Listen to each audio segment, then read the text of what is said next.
부모나 형제, 자녀 없이 혼자 사는 사람들을 1인 가구라고 합니다. 요즘은 혼자 사는 사람들이 늘고 있죠. 현재 우리나라의 4가구 중 1가구는 1인 가구라고 하니 엄청납니다. 1인 가구가 늘면서 우리 주변에도 많은 변화가 생겼는데 동네 슈퍼마켓에서는 한 토막씩 포장된 생선, 4분의 1 조각을 낸 수박 등 식품을 조금씩만 포장해서 파는 소포장 상품을 쉽게 볼 수 있습니다. 예전에는 채소를 사려면 한꺼번에 여러 개를 사야 했죠. 그런데 혼자 사는 사람들이 이런 제품을 사면 다 먹지 못해 버리게 되는 등 낭비하는 일이 생겨 필요한 만큼만 알뜰하게 먹을 수 있는 소포장 채소가 나왔고, 음식뿐만 아니라 1인용 전기밥솥, 초소형 세탁기 등 혼자 쓰기 편리한 가전제품도 인기라고 합니다. 미혼, 독신 또는 싱글이라고 하는 1인 가구가 많아지는 이유는 결혼을 하지 않거나 늦게 하는 사람들이 많아졌기 때문입니다. 예전에는 성년이 되면 서둘러 결혼을 했지만 요즘은 결혼보다는 자신의 일을 마음껏 하길 원하는데 경제적인 이유가 크다고 합니다.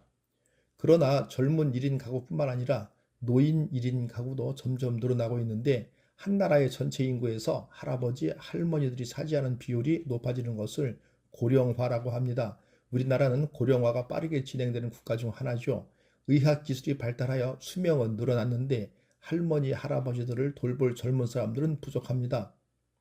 가슴 아프게도 한국보건사회연구원에서 발표한 2022년 빈곤 통계 연구를 보면 1인 가구의 절반은 빈곤 상태에 놓여 있다는 조사 결과를 내놨습니다. 1인 가구는 빠른 속도로 증가하고 있고 현재 우리나라는 2인 가구에 이어 1인 가구가 2위를 차지하고 있는데, 불과 오래지 않아 1인 가구가 2인 가구를 추월할 것이라는 게 전문가들의 추측입니다. 과연 혼자 산다는 것은 무엇인가? 감정마저 메마른 것인가? 아니면 감정을 잊고 사는 것인가? 그렇게 혼자 살 수밖에 없다는 말로 주변을 둘러보지 않고 살게 되는 것이 내 탓일까? 아니면 남 탓일까? 우리 모두 심각하게 고민할 필요가 있겠습니다.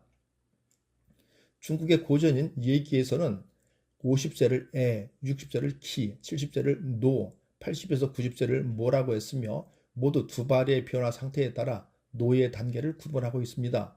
우리나라에서는 옛부터 회갑의 시기를 일반적으로 노에 들어서는 단계로 생각해 왔으며 인생 70을 고래희라고 하였죠. 비혼은 미혼이라는 단어가 혼인은 반드시 해야 하는 것이나 아직 하지 않은 상태라는 의미를 담고 있다는 생각에 기반하여 혼인 상태가 아님이라는 보다 주체적인 의미로 여성학계에서 사용하기 시작한 단어입니다. 결혼을 하지 않고 비혼을 선택하는 생각을 비혼주의라고 부르죠. 30에서 40대의 젊은이들을 보면 아직도 미혼인 경우가 허다합니다. 이유는 바빠서, 아직 상대를 만나지 못해서, 준비가 되지 않아서, 경제적인 이유 등등 매우 다양합니다. 독신자는 이성과 애정 관계를 맺지 않겠다고 결정하고 그렇게 결정한 동기와 목적의 정신으로 생활하는 사람을 가리킵니다. 독신 생활의 역사는 정신문화의 발전과 함께 시작되었죠. 동서고금을 막론하고 보다 높은 정신적인 가치와 지혜를 추구하려는 사람들 가운데 많은 이들이 스스로 선택한 삶의 방식입니다. 동양의 대표적인 종교의 하나인 불교에서도 중생을 제도하기 위해 출가하여 입산수도하는 스님들은 모든 성관계로부터 초탈하고 독신 생활을 자기 정화를 위한 본질적인 요소의 하나로 받아들였습니다. 한국, 일본, 스리랑카, 타이 등 불교 문화권에 속한 동양의 여러 나라에서 높은 정신적 가치를 추구하려는 수도자들에게는 독신 생활이 이미 널리 유포된 제도로 정착되면서 자연스럽게 받아들여졌죠. 고대 그리스나 로마에서도 드물기는 하지만 독신 생활이 높은 정신적 가치의 삶을 추구하려는 사람들에게 제한적으로 수용되었습니다.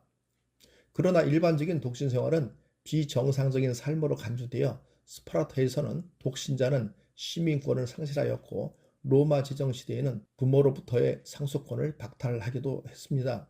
나이가 들어가는 청년들을 만났을 때 언제 결혼하냐라고 묻는다면 상꼰대라고 불리는 시대입니다. 시대가 변했습니다. 결혼을 목표로 공부를 하고 스펙을 쌓던 시대는 이미 지나다는 말이죠. 우리가 어릴 때는 대가족 시대였습니다.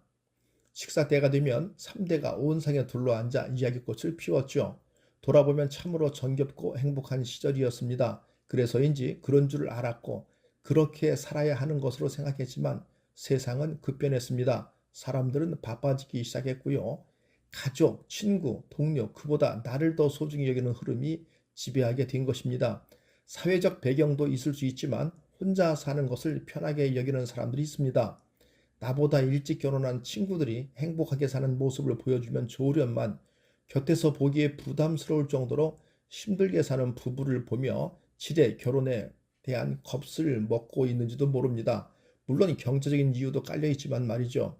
배우자의 잔소리를 듣지 않아 좋고 그 누구의 간섭도 없는 삶이 좋아 홀로 사는 사람들도 있을 것입니다. 따라서 결혼을 서두르지 않습니다.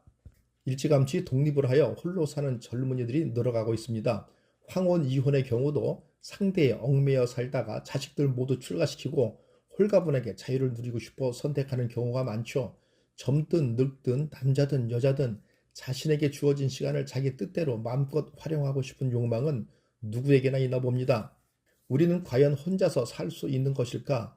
볼 사람 없이 말 걸 사람 없이 그냥 오로지 홀로 살 수 있을까? 자유를 외치며 혼자를 고집한 데에도 혼자일 수는 없습니다. 연결과 사회가 아니면 내 존재도 없는 것이기 때문이죠. 결국 인간은 사람 사이에서 살아야 인간입니다. 기존 생활 방식대로 사는 사람들 눈에는 1인 가구 증가가 사회 문제로 보일 수 있습니다. 이전에 볼 수 없었던 생활 양식이 급속도로 확대되기 때문이죠. 하지만 1인 가구 증가는 특별한 현상이 아닙니다. 포유동물을 비롯한 동물 대부분이 평상시에는 혼자 살다가 짝짓기를 할 때만 함께 삽니다. 그래서인지 생명은 홀로 존재하는 것이 당연하다라고 주장하는 사람들도 있습니다. 모여 살면 이점이지만 군집 생활에 따른 관계 문제, 질병 전염 위험에 따른 스트레스 등에서 자유로울 수 없겠죠. 1인 가구가 증가한다고 걱정할 필요는 없습니다. 혼자 사는 개인이 증가한다고 사회가 급격히 퇴보하거나 전진하는 것은 아니니 말입니다. 이 또한 진화 과정일 수 있겠습니다. 감사합니다. 굿라이프 인생 후반전의 마이스트로 닥터 예였습니다.